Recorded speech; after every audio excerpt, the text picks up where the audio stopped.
Good evening, and welcome to Eerie Echoes. Tonight, we descend into the misty peaks of the Appalachian Mountains, lands where every stone holds a story and every shadow hides a secret. These are not just legends, but true fears, lived and told by real witnesses. Turn off the lights, and remember, the mountains never forget, and they never forgive.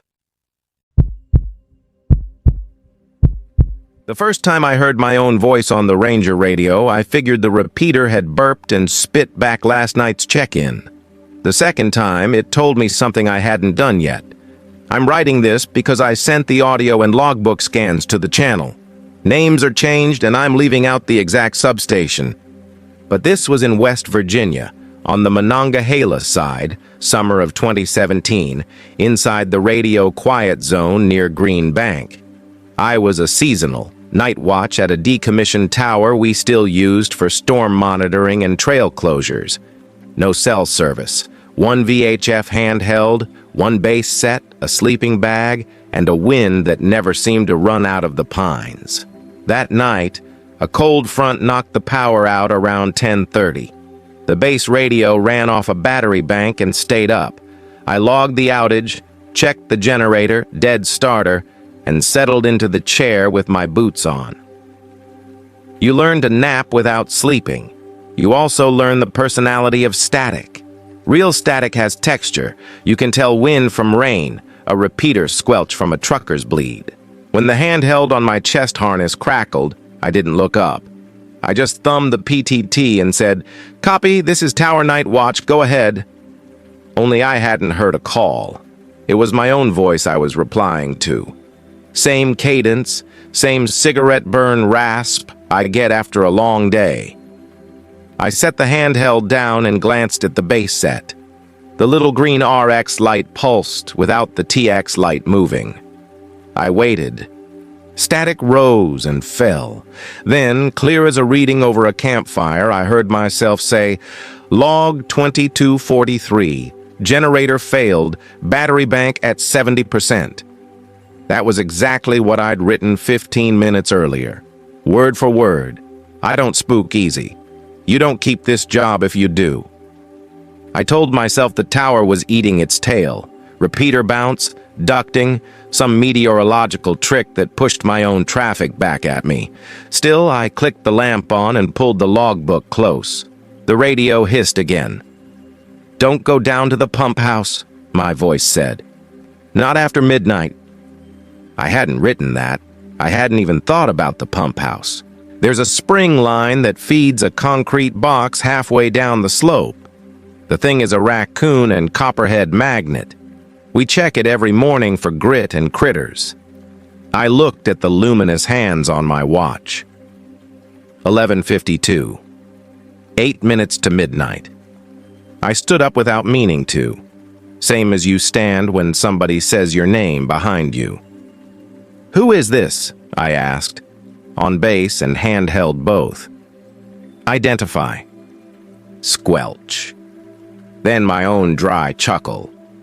"You won't believe me. The thing with a dead tower is, time stretches. It stretches the way sap stretches when you pull your hand away." I told myself I was hearing recordings. But of what? The base didn't record. The handheld didn't record. There was no hub to bounce anything. The green RX LED pulsed like a heartbeat. To prove the universe wrong, I tried a little test. I picked up the logbook and wrote deliberately something I'd never say out loud. "The raccoon wears my father its watch." I underlined it twice. Then I took a breath, leaned toward the microphone, and said in a clear voice, "I'm going to say a phrase I've never said before, so if you're a bounce, you won't have it. The raccoon wears my father's watch." I let go of the mic and waited. I could hear the tower's bones. Metal flexed, wood creaked. The wind worried the seams. The RX light stayed dark. No reply. I laughed once and it sounded too loud. I was about to sit when the handheld clicked. "Don't go down to the pump house," my voice said again. Then softer, You're going to anyway. At 12:07, I went anyway. I took the mag light and the handheld and stepped out into a black that had a weight to it. The stairs down from the tower feel taller in the dark. The gravel path to the pump house is narrow, hemmed in by rhododendron that holds fog like a secret. My breath fogged and stayed in front of me a beat too long. I kept the light low and my palm over the lens like I was keeping it warm. The pump house sits under a hemlock with roots like a hand. The padlock is stubborn. You learn its language. I had the key in when the radio hissed again.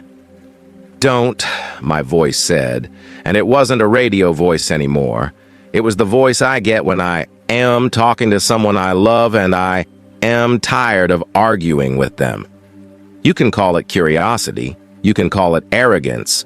I clicked the padlock open and shouldered the door. The smell that came out was wrong. Pump houses smell mineral and green and stale. This smell was sweet and hot, like a truck's dashboard left in July with a candy bar on it. I swept the beam across the concrete box and saw water running clear, no debris. On the far wall, the maintenance chart. No vandalism, no critters, nothing to justify my pulse. "Copy, pump house is clear," I said, because procedure is the rope you hold when the river is fast. The radio was quiet on the walk back. I didn't hear another transmission until I was inside with the door barred, with the lamp on and the logbook open. The RX light came alive, humming. I picked up the handheld and pressed it to my ear the way you hold a shell to hear the ocean when you Eerie a kid. "Log 01.19, my voice said. "Returned from pump house, no anomalies recorded, detected sweet automotive-type odor. Note, left padlock turned outward." I had left the padlock turned outward. It's a little habit to remind yourself you've handled it. I hadn't written that note yet. I watched my hand write it while my voice read it from a place in time where I already had. "Okay," I said to the empty room. "Okay." I tried the no AA weather station out of habit.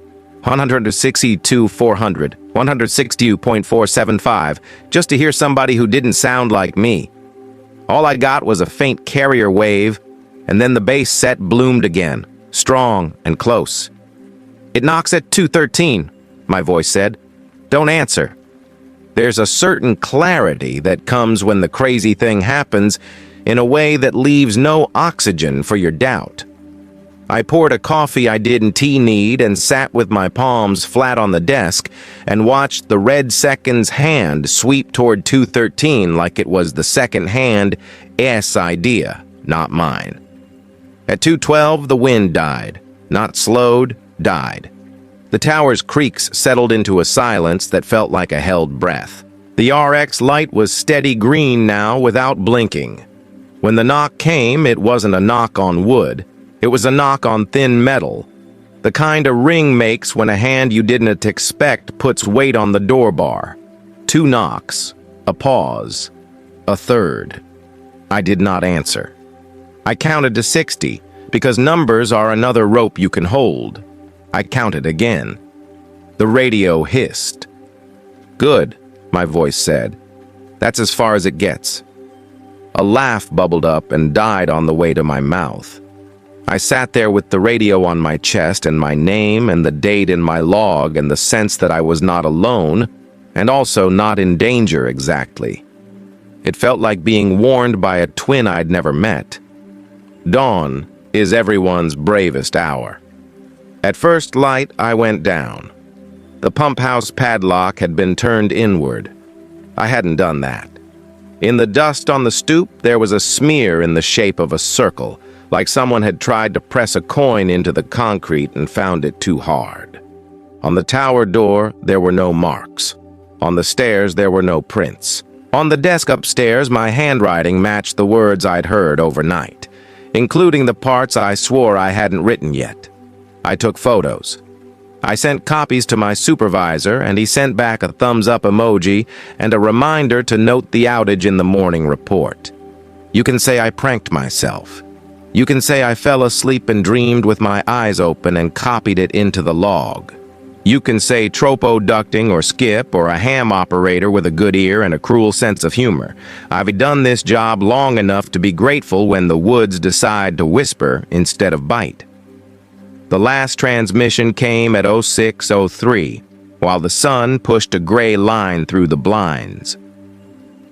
"Final," my voice said. "If you hear me again, pretend you don't." I haven't worked a night there since. The tower's been mothballed for real now. Every once in a while, I wake up at 2:13 and listen for a knock I never answer. Make of it what you want. I only know the sound of my own voice when it's trying to keep me alive. If you've ever hiked alone, you know the way trails play tricks on you, how the woods stretch or shrink depending on your nerves. But what happened on the Spruce Knob Ridge in 2019 wasn't nerves. It was the path itself refusing to let me leave. I first found this account buried in an All Trails comment thread, posted under a throwaway handle that was deleted a week later. The user claimed they were backpacking solo in the Monongahela National Forest, West Virginia's highest point. It was late fall, thin frost on the ground, leaves already gone from most trees. The hike was meant to be a 12-mile loop, well marked, nothing unusual. The hiker says they set out at 9 a.m. with a GPS watch, printed map, and phone for redundancy. First few hours were routine. Silence of empty trails, ravens overhead, wind scraping down the ridge. Around noon, they took a short break at a clearing where the map showed a sharp bend leading back south. They checked their GPS. Everything matched. They headed on. An hour later, the GPS buzzed again. According to the watch, they were standing in the same clearing. Same bend, same rock with a moss stripe across it. They assumed user error. Maybe the GPS lagged. Maybe they'd missed a fork. So they reset the watch, checked the printed map, and pushed forward. This time they walked for nearly 2 hours, careful with bearings. The sun had shifted, but the trail kept a strange sameness. At 3:00 p.m., they came out into the same clearing again.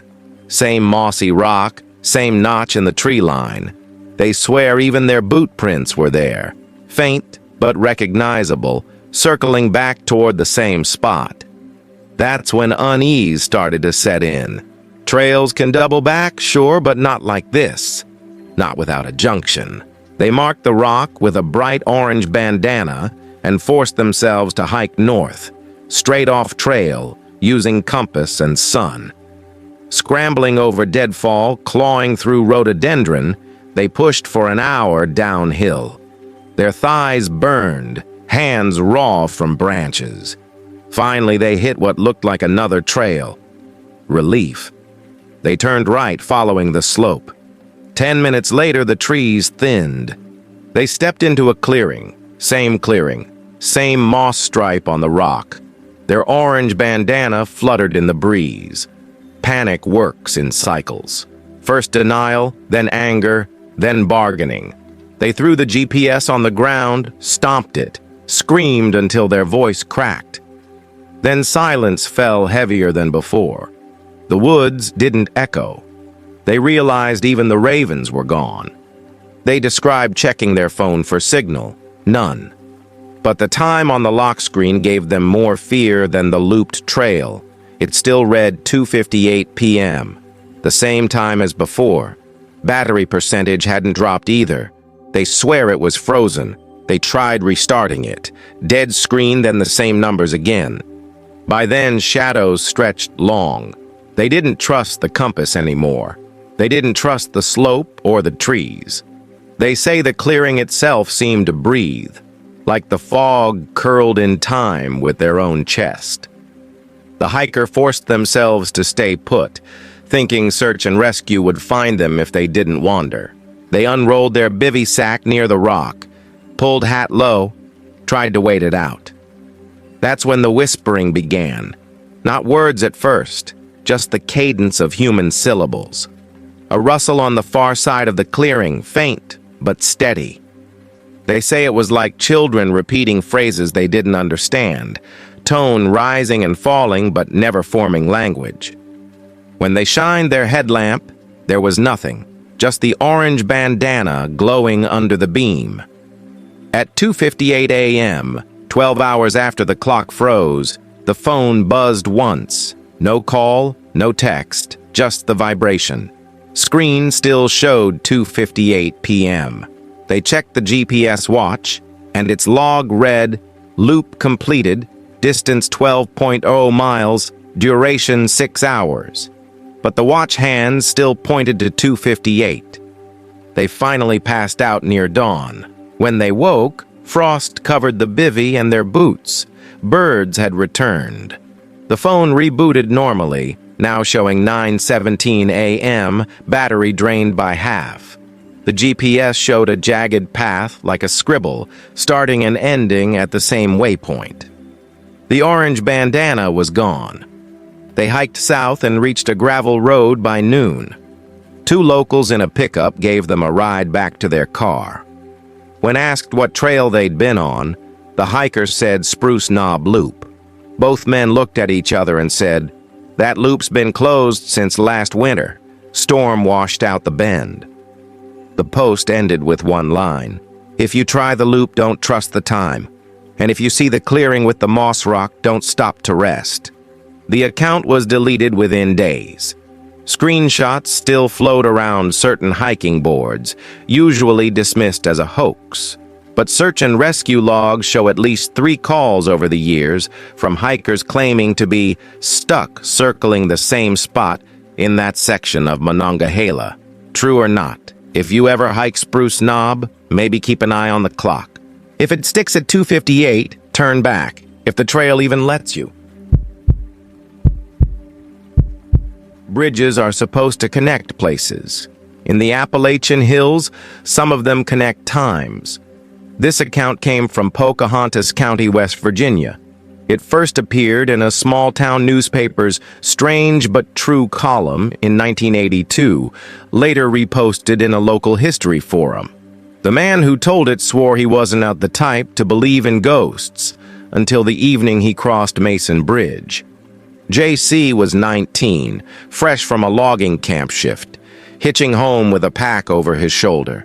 The autumn light was already thin, and the mountain air smelled of wood smoke and wet leaves.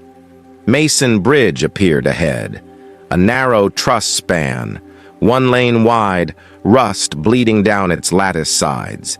Its wooden planks were warped and groaning under each gust. Halfway across, JC stopped to drink from his thermos, leaning on the cool iron railing. Below, the river slid dark and slow, carrying yellow leaves like rafts. Then something shifted against the current. At first it looked like driftwood, pale and snagged against the piling. Then the shape lifted its head, a boy, maybe 10 years old, standing chest deep, hair plastered flat, eyes fixed straight up at him. The current pulled at his shirt but never moved him an inch. JC shouted, "Hey, you all right down there?" No response. The boy didn't even blink. He just opened his mouth and a trickle of river water spilled out, pattering against the surface. Adrenaline kicked in. JC dropped his thermos, scrambled for the rope in his pack, ready to toss it down. By the time he looked over the railing again, the boy's arms seemed too long, thin, reaching with angles that didn't look human. He bolted off the bridge, slid down the embankment, and charged into the shallows. The water was freezing. His boots sank into silt. But the boy was gone. Only ripples circled the piling, then smoothed as if nothing had broken the surface. When he clambered back up, gasping, a single wet handprint smeared across the plank where he'd first stood. Fresh, dripping, and yet the boards around it were bone dry. That night, shaken, he told the camp cook over supper. The man went pale, set his fork down, and muttered, "You don't joke about that bridge." He explained, in 1941, a boy named Thomas Haynes had fallen from Mason Bridge during a spring flood and drowned. Some said his body was found miles downstream. Others insisted it never was. His mother had searched the river for weeks, telling anyone who'd listen that he was still in the water, waiting. JC couldn't shake the image. Days later, he went to the county library and cranked through microfilm. The headline was real. Local boy, 10, lost in flood. A blurry photo showed a gaunt-faced child with slick hair, eerily like the one in the river. He avoided Mason Bridge after that. For years he took the long way around. But in 1979, driving a delivery truck at dusk, he found the road blocked and had no choice but to cross. The headlights caught the steel beams, throwing long shadows into the river. His hands shook on the wheel as he reached the middle. When the truck's back tires thudded onto asphalt at the far side, instinct made him glance at the mirror. There, standing in the exact center of the span, was the boy. Clothes dripping, head tilted slightly, watching him go. In the seconds before the mirror lost the view, JC swore the boy smiled, barely. Years later, when he shared his story online, he added something he hadn't told anyone before. His own son had just turned 10, and that was the part that haunted him most. Because when he remembered the boy's face, it wasn't entirely unlike his son's. The forum thread that carried his story is full of others now. One commenter said they saw a barefoot child near the guardrail at dawn. Another wrote that on still nights you can hear splashing under the bridge even when the river runs low. And an old-timer left a chilling line. "That boy is not trying to get out. He's waiting for someone to come in."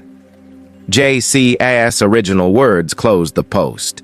"If you cross Mason Bridge after dark, don't look down. And if you do, don't call out. He only stares, but I don't think he wants to be alone down there forever." If you've ever hiked the Allegheny Ridges, you know how sound carries. Gunshots roll for miles. Even the crack of a branch bounces twice before it dies.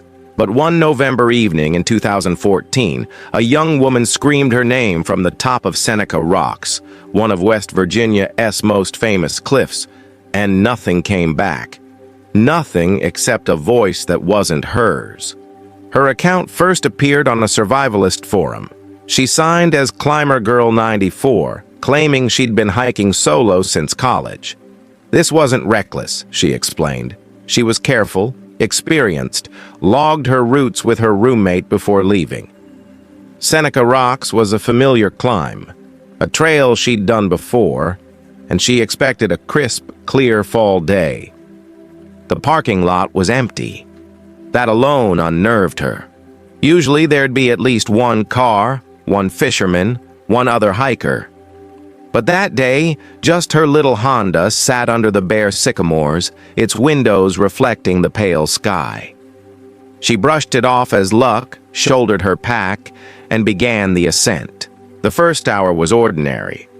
Crunch of frost under her boots, the smell of leaves decaying sweet and sour, the sting of cold air in her lungs. But with each switchback, the silence grew heavier. No birds, no squirrels. Even the wind seemed to wait until she stopped, then sighed around the ridge as if mocking her. By 3 p.m., clouds slid in. The shadows turned blue, and the rocks moaned under gusts of air. She pushed harder, legs aching, until finally the trail leveled. Seneca's overlook stretched before her, a flat ledge ending in a sheer drop hundreds of feet into the valley. From there, farms below looked like scraps of paper and the river shone silver. Like every visitor, she tested the echo. She cupped her hands and shouted her name. The sound blasted out, clear and sharp, and then vanished. No echo, no rebound, just an empty, swallowing silence. She frowned. Maybe she hadn't pushed enough air. She shouted again, louder. The same thing. Nothing. Not even a whisper of her own voice. The silence was wrong, too heavy, like the world itself had erased her call. She tried a third time, dragging the name out like a challenge. This time, something came back, but not her. It was higher pitched, strained, like a child trying to mimic her. The syllables were bent into something else, a language she didn't know. The sound didn't roll back from the cliffs. It rose from the tree line below, as if something in the forest had answered. Her throat dried. She yanked out her emergency whistle and blew a long, piercing blast. A whistle like that should echo a dozen times between ridges. Instead, it clipped off, cut short, as if someone had pinched the sound in midair. Seconds later, 3 sharp whistles answered, identical to hers but thinner, hollow, wrong. Her knees buckled. She stuffed the whistle back, whispered, "No, no, no," under her breath. Her phone showed 0 bars. She snapped a photo of the valley anyway, half proof, half prayer. The wind dropped. That's when she heard the footsteps, not behind her. Below, heavy boots on leaves, circling, as if someone paced directly under the ledge. She leaned over and shouted, "Hello? Who's down there?" The valley screamed back. Her name, warped, in the same childlike tone. It stretched the syllables too long, like elastic ready to snap. She bolted. She doesn't remember the first 100 yards of descent, only branches whipping her face and the pounding of blood in her ears. Twice she fell, once scraping both palms raw, another time rolling until her pack caught on a root. Each time she slowed, the warped echo rose again, mimicking her scream, calling her down the trail.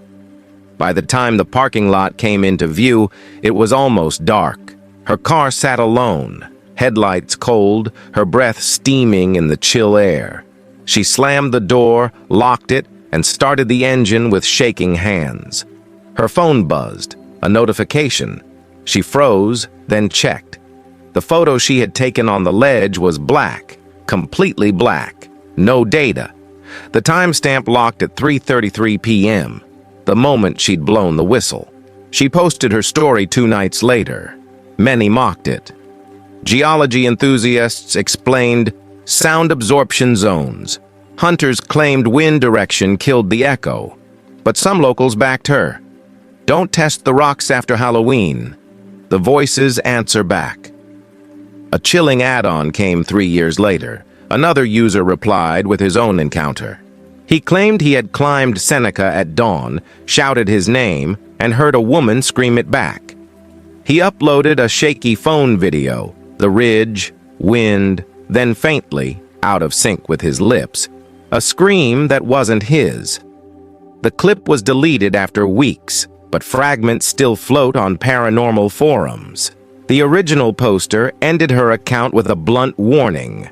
If you hike Seneca, don't scream into the valley. If you do, something will scream back, and it won't be you.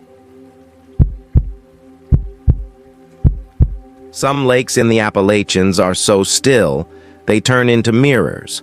Locals say that's a blessing and a curse, because if you stare too long, the water doesn't always give your face back. This account comes from a series of emails sent to a paranormal blog in 2016. The writer called himself D. He claimed to be a traveling photographer, camping solo around the Monongahela wilderness, collecting landscapes for a portfolio. He was used to strange nights in the backcountry, animals circling his tent, voices carrying too far through the ridges. But what he saw one autumn evening at Spruce Knob Lake left him shaken enough to quit solo camping altogether. D hiked in late October, the trees already stripped bare. The lake was quiet, its surface smooth as glass. No ripples, no insects, not even wind. He set up camp on the north shore, cooked ramen on a small stove, and unpacked his Nikon. His plan was simple. Night shots of stars reflected on the lake. Long exposures, eerie beauty. He got a few before the fog rolled in, thick, white, muffling the trees. Around 11 p.m., he leaned over the bank to check his reflection in the water. He wanted to frame a test shot using his own outline. At first, he thought the fog blurred it. But when he focused, he saw the truth. The reflection had no face. The hair, shoulders, jacket, all there. But from the chin up, the water showed a blank oval. Smooth, pale, featureless. He blinked hard, rubbed his eyes, splashed the lake, thinking ripples distorted the image.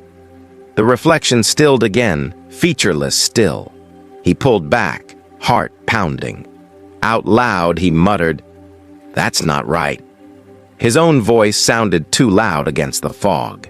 He snapped a photo, checked the screen, black frame like the camera hadn't captured light. Tried again, same result. Black. When he looked back at the lake, the reflection had changed. The faceless head tilted sideways, as if studying him. He stumbled backward, tripped on roots, nearly dropped the camera. The reflection tilted further, impossibly far, like a neck bending at the wrong angle. D wrote that he almost fled then, but something made him stay, frozen between terror and fascination. He watched the reflection raise a hand, his own jacket sleeve, his own palm. But on the water's surface, the fingers were too many. 6, 7. They curled like they were beckoning him closer. He bolted to his tent, zipped it shut, sat in the dark clutching his camera. For hours he listened. The lake made no sound, but he swore something moved along the shoreline. Soft steps, dragging, circling. At one point, his tent wall bulged as if pressed by a palm from outside. When he yanked the zipper, flashlight beam cut empty fog. No prints, no animals, nothing. At 3 a.m., exhausted, he sat cross-legged with the Nikon still around his neck. Against his will, he crawled back to the bank and looked again. The lake was even smoother, like polished stone. This time there was a face, but not his. He described it as pale, sunken, with hollow sockets where eyes should be. A wet grin stretched across it, too wide. It stared up at him from the water's surface, mouthing words he couldn't hear. He raised the camera, black frame again. When he lowered it, the face was closer, just inches beneath the surface, grinning wider. He ran then, packed nothing, left the tent, sprinted down the trail with the Nikon thumping against his chest. Didn't stop until he hit the gravel lot, where his car waited under a crust of frost. He drove through the night, hands shaking so badly he nearly crashed twice. Later, when he returned with friends in daylight to collect his gear, the tent was gone. Only the fire pit remained, scattered ashes, no trace of canvas or poles. His friends laughed, blamed pranksters or hunters. D said nothing. He showed them the photos. Every single frame after 11 p.m. was black.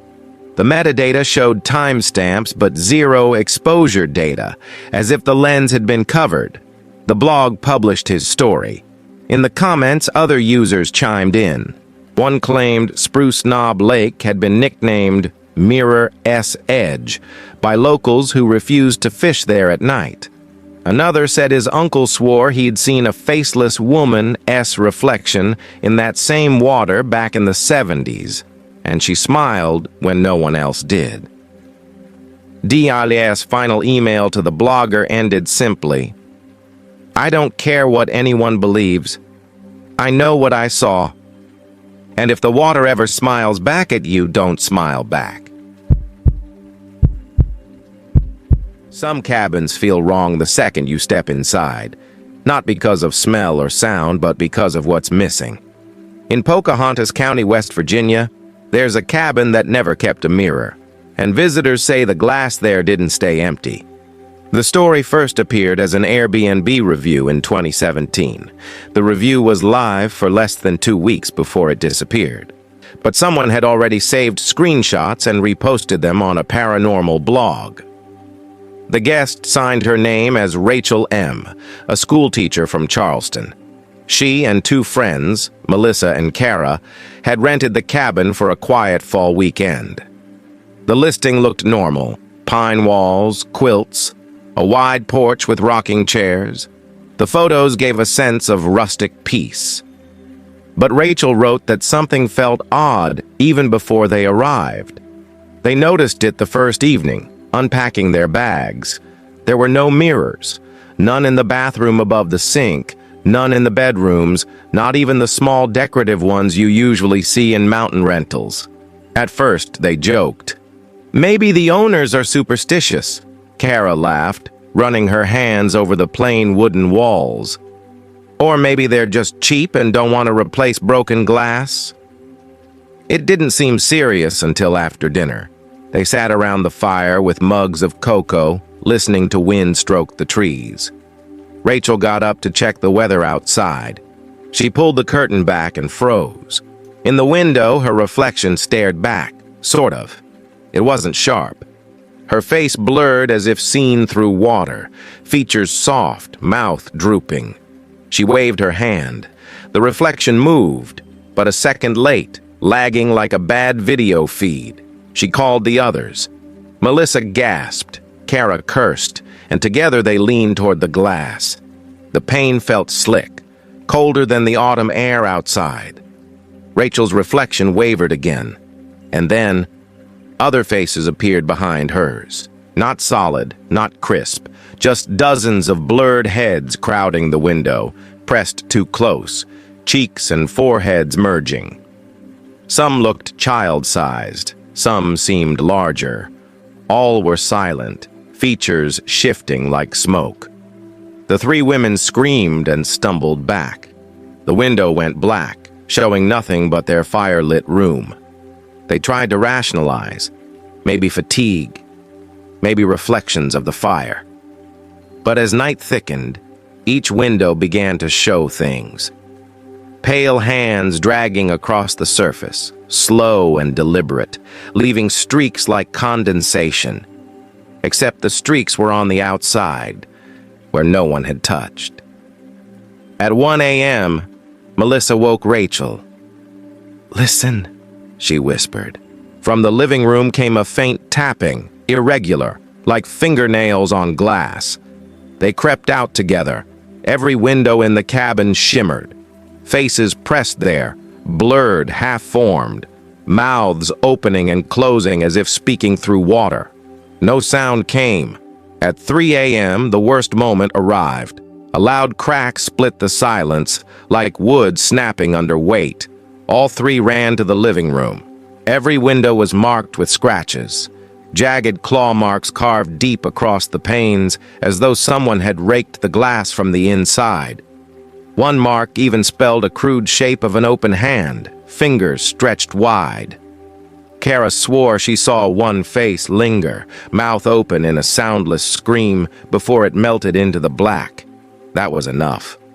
They grabbed their keys, stuffed their jackets, left most of their luggage behind. The drive down the mountain was frantic. Rachel wrote that the headlights caught glimpses in the windows as they pulled away, pale shapes in the cabin glass, watching, dozens of them, like mourners at a funeral. By morning, from the safety of home, Rachel emailed the host. Her message was sharp. "What is wrong with that place? Why are there no mirrors? What did we see in the glass?" The reply came hours later. Short, cold. "That's why we removed the mirrors. Glass is a door. We can't keep them out otherwise." A week later, when she tried to show a coworker the listing, it was gone. The cabin no longer appeared on the site. Curious, Rachel drove back with Melissa. In the nearest town, they asked locals. An older man at a gas station squinted and shook his head. "That place? Been empty since the 90s. Power lines cut. No water. Ain't nobody renting it." Rachel insisted she had the reservation emails. The man only said, "Some houses don't stay empty even when no one lives in them." She ended her blog submission with one final warning. "If you find a cabin with no mirrors, leave before nightfall. Glass doesn't stay empty. It remembers every face it's ever seen, and some that never belonged to you. In the mountains, old mail routes still cut through the woods, dirt veins laid a century ago by men on horseback. Most are forgotten, but in one corner of the Appalachians, hikers say the postman never finished his run. This account came from a backpacker who signed his post Ben C. He wrote it in 2019 on a forum thread about lost service roads in Randolph County, West Virginia. He didn't share his last name, but he promised he could prove the road existed. He even posted 2 photos of a moss-choked mile marker and a leaning mailbox wired to a fence that hadn't seen a letter in decades. Ben said he started late, closer to noon than morning, on a narrow gravel track that threaded between the bones of old farmsteads. Here and there, you could spot the collapsed ribs of barns, the square ghosts of chimneys. A creek kept him company, muttering in the trees. The air was damp and metallic, the way the woods smell after a week of rain.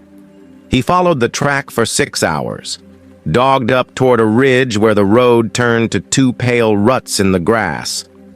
That's where he saw the movement. A man walked ahead of him, steady as a metronome. For a moment, Ben thought, hunter, but there was no blaze orange, no rifle. As he closed the gap, details settled into place. A faded gray-blue uniform, a cap with a short brim, a leather satchel riding his hip. The man's boots lifted and landed with the same measured crunch, never pausing, never wandering. Ben felt a ridiculous relief, company after a day of empty road, so he called out, "Hey, you from town?" No answer. The man kept walking. Ben lengthened his stride until he was nearly even. "Evening," he tried again, breath showing white in the shade. The man turned his head just enough for Ben to see the profile of a pale face, lips cracked like dry river mud, eyes set deep under the cap's shadow.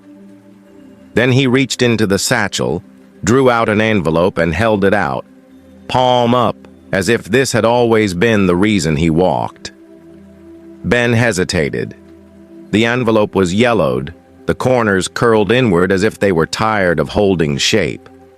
A scrawl ran across the front in careful schoolteacher script, Benjamin Cole, his full name. Not the Ben C. he'd used to sign the forum, not the nickname his friends yelled across campsites. Every letter was right. He felt his pack straps bite into his shoulders and his pulse knock under his jaw. "Where did you get this?" he asked. The man didn't answer.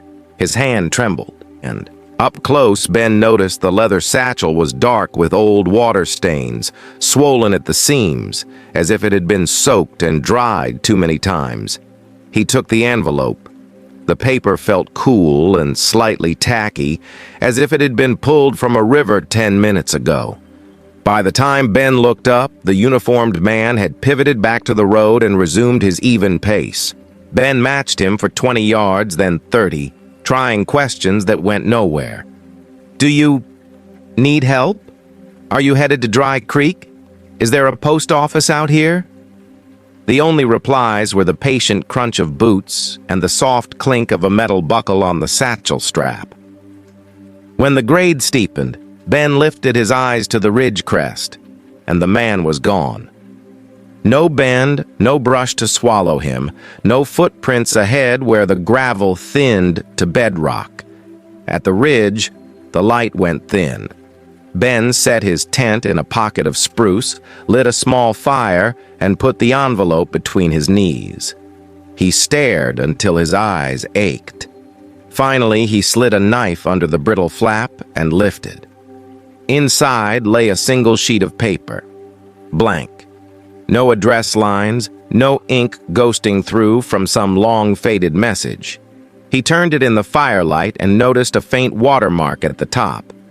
U.S. Post Office Department with an eagle, the kind you only see in museums. The paper edges were damp, beating light on his fingertips.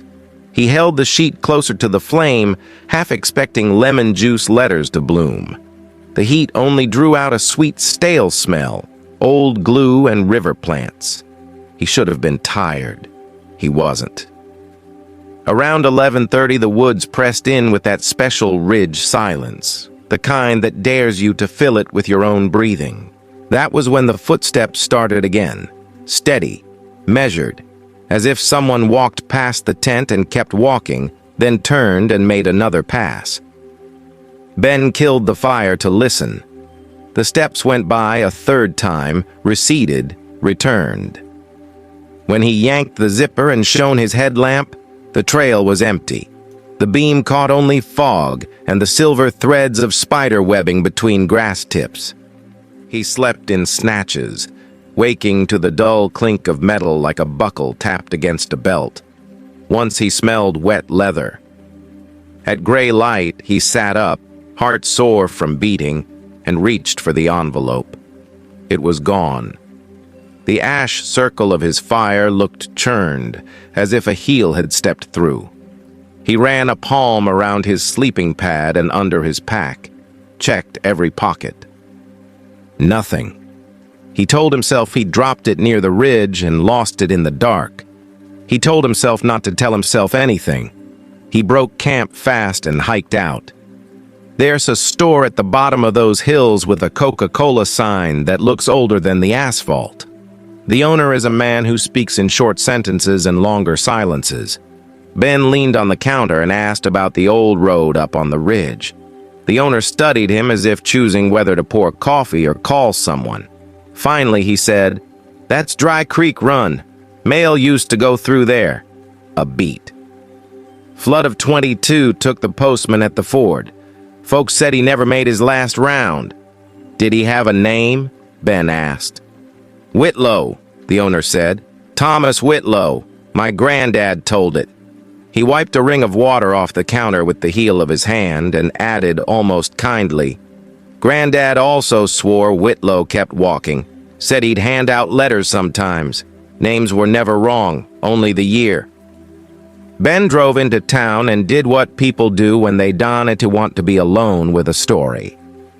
He went to a place with filing cabinets.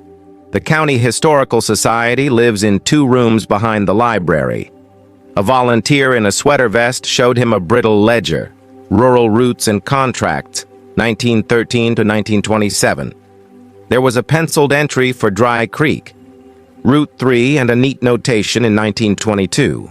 Service suspended due to high water incident at ford. Carrier Whitlow presumed deceased. Bag unrecovered. Someone had underlined unrecovered twice in light strokes, as if wanting it both seen and unseen. He slept at a roadside motel with thin walls and the soft buzz of a vending machine for a lullaby. He put the TV on low and the envelope out of his mind. At 2:17 a.m., he woke to a sound he'd already come to hate, the measured tempo of boots passing outside his door. Not hurrying, not sneaking, just going about a job. The steps stopped at his room. The metal flap of the ancient mail slot rattled once, then twice. He stared at it until his eyes watered. The slot didn't move again. In the morning, when he shouldered his pack, something crinkled in the side pocket. He froze. He already knew the weight. The envelope waited there, cool and damp, a water ring blooming around it on the nylon like a halo. His name on the front had softened, as if the ink had learned to float. Inside, the blank page was no longer blank. A line had appeared at the top in that same careful script. Out for delivery. Below it, a date. Not 2019. 1922. He drove back to the ridge at noon because he didn't know what else to do. He walked the 2 ruts until the creek cut the road and the ford shone a dull brown in the sun.